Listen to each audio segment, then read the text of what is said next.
አንድ ቀን ክፍት ብሎን እንመጣና ቤተክርስቲያን ገና በር ላይ ስንደርስ በቃ እንባ አይቀድመንና እናለቅሳለን። አንዳንድ ሰዎች ደግሞ ያዩና መከፋታችን ምን ሆንሽ ይሉናል። ቤተክርስቲያን ያገኛችሁትን ሰው ምን ሆንክ አትበሉት። ምን ያልሆነው ነገር አለ? ስንት ጉድለት ይዘን እኮ ነው የመጣ ነው። ስንት ነገር እንዲስተካከልልን እንፈልጋለን። እግዚአብሔር እኮ የሸፈነልን ብዙ ነገር አለ። ቢስተካከልልን ብለን የምንመኛቸው ነገሮች እኮ አሉ። መከራችንን እኮ በጥርሳችን ነክሰን ነው ዛሬም ያለ ነው። ከነ ችግራችን እኮ ነው ያለ ነው። ያልተፈቱ ችግሮች እኮ በቤታችን አሉ። ይሄ ሁሉ ነገር ይዘን ነው በቤት ያለ ነው። እናለቅሳለን። በቃ ምናለቅሰው እግዚአብሔር እንባችንን እንዲያብስልን፣ ለቅሶን ከቤታችን ለዘላለም እንዲያርቅልን፣ እግዚአብሔር የደስታን መንፈስ በቤታችን እንዲያደርግልን ነው እናለቅሳለን። ልጆቻችን ለእግዚአብሔር መስጠት ምን ማለት ነው? በፈሪያ እግዚአብሔር ማሳደግ። አንተ የእግዚአብሔር ነህ እያሉ ከልጅነት መንገር። አንተ ለኔ ሳትሆን ለማን ነው የምትጠቅመው እያሉ መንገር። ንገሩኛ። በቃ ያገለገልከው አምላክ ደግሞ በሰማይ ዋጋ ይከፍላል። የኔ አባትነት በሞት ይገታል። አባትነቱ ዘላለማዊ የሆነ ማን አለህ እያሉ መንገር። ንገሩኝ እንጂ እግዚአብሔር አባትህ ብቻ አይደለም እናትህም ጭምር ነው እያሉ ለልጆች መንገር። አስተምሯቸው፣ ግብረ ገብ አድርጓቸው። እግዚአብሔርን መፍራት አስተምሯቸው። ልጆቻችሁን ለእግዚአብሔር ስጡ፣ በቅዱስ ቁርባን እንዲቆዩ። አዎ 7ኛ ክፍል እስኪደርሱ እኮ ልጆቻቸው አይቆርቡላችሁ አይደል? ምን ገጥሟችሁ ነው ብለግችሁ ግን እናንተ አትጠይቋቸው። ሚኒስትሪ ከተፈተኑ በኋላ እናንተ ልጆች አይቆርቡም። ምን ገጥመው ነው ብላችሁ ግን አትጠይቋቸው። ለእግዚአብሔር ስጧቸው። የሰማችሁ ነው። ለማን? ለእግዚአብሔር። ዛሬ ኮብልለናል። ከቅድስና ኮብልለናል። ከስጋው ደሙ ኮብልለናል። ከቅዳሴው ከማይጥንቱ ከኪዳኑ ከጸሎቱ ኮብልለናል። እስቲ አንተ ውዳሴ ማርያም ከተዘጋ ስንት ዓመት ሆኖታል? አንተ ያኔ የገዛው መጽሐፍ ቅዱስ ካነበብክ ስንት ዓመት ሆኖታል?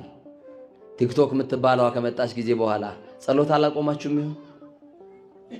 ባልና ሚስት በአንድ ቤት እየኖሩ መደማመጥ አቅቷቸው ሁለተኛ ባል ሆኖ የቤታቸው የገባ ስልክ አላደማምጥ ብሏቸው ልጆች ወላጆቻቸው ሲጠሯቸው ስልካቸው ላይ ሆኖ ፈዘው ደንዝዘው እንዲህ ባለ ሁኔታ ውስጥ ነው ያለነው። እንዲህ ካለ ሁኔታ ውስጥ መውጣት አለብን። የእግዚአብሔር ልጆች ማንም መስማት አለብን።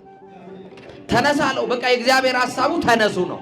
ከምን እንነሳ? ከኃጢአት፣ ከምን ከበደል፣ ከምን ከርኩሰት፣ ካለንበት ክፉ ነገር ሁሉ እንነሳ። ለታላቂቱ ከተማ ለነነዌ ጥፋት ምክንያት የሆነ ሰው ነበር። ለዚህችስ ለታላቂቱ ከተማ ለኢትዮጵያ ጥፋት ማን ይሆን ተጠያቂው? አንቺም፣ አንተም፣ እኔም፣ እኛም ሁላችን እንጠየቃለን። ለምን?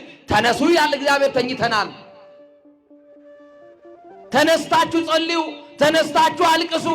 አልጋውን ብትተውትስ? ያማረውን መመገብ ብትተውትስ? የአበባ ምንጣፉትን ትታችሁ መሬት ብትወድቁስ? እግዚአብሔር እኮ መሐሪ ነው። መሐሪ ነው በሉ እስቲ። ወመኑ መሐሪ ዘከማከ የተባለ እንዳንተ ያለ መሐሪ፣ እንዳንተ ያለ ደግ፣ እንዳንተ ያለ ቸር ማን ነው ተብሎ የተነገረለት? እስመ ውእቱ ኄር ላዕለ ኄራን ወላዕለ እኩያን። እሱ ለክፎችም ለደጎችም ቸር ነው። እስቲ በሉ ከኔ ጋር እሱ በሉ ለክፎችም ለደጎችም ቸር ነው።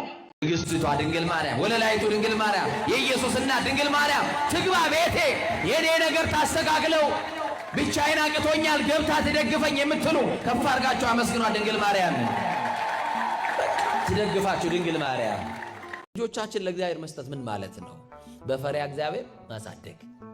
አንተ የእግዚአብሔር ነህ እያሉ ከልጅነት መንገር። አንተ ለኔ ሳትሆን ለማን ነው የምትጠቅመው እያሉ መንገር። ንገሩኛ። በቃ ያገለገልከው አምላክ ደግሞ በሰማይ ዋጋ ይከፍላል። የኔ አባትነት በሞት ይገታል። አባትነቱ ዘላለማዊ የሆነ ማን አለህ እያሉ መንገር። ንገሩኝ እንጂ እግዚአብሔር አባትህ ብቻ አይደለም እናትህም ጭምር ነው እያሉ ለልጆች መንገር። አስተምሯቸው፣ ግብረ ገብ አድርጓቸው። እግዚአብሔርን መፍራት አስተምሯቸው። ልጆቻችሁን ለእግዚአብሔር ስጡ፣ በቅዱስ ቁርባን እንዲቆዩ። አዎ 7ኛ ክፍል እስኪደርሱ እኮ ልጆቻቸው አይቆርቡላችሁ አይደል? ምን ገጥሟችሁ ነው ብለግችሁ ግን እናንተ አትጠይቋቸው። ሚኒስትሪ ከተፈተኑ በኋላ እናንተ ልጆች አይቆርቡም። ምን ገጥመው ነው ብላችሁ ግን አትጠይቋቸው። ለእግዚአብሔር ስጧቸው። የሰማችሁ ነው። ለማን? ለእግዚአብሔር።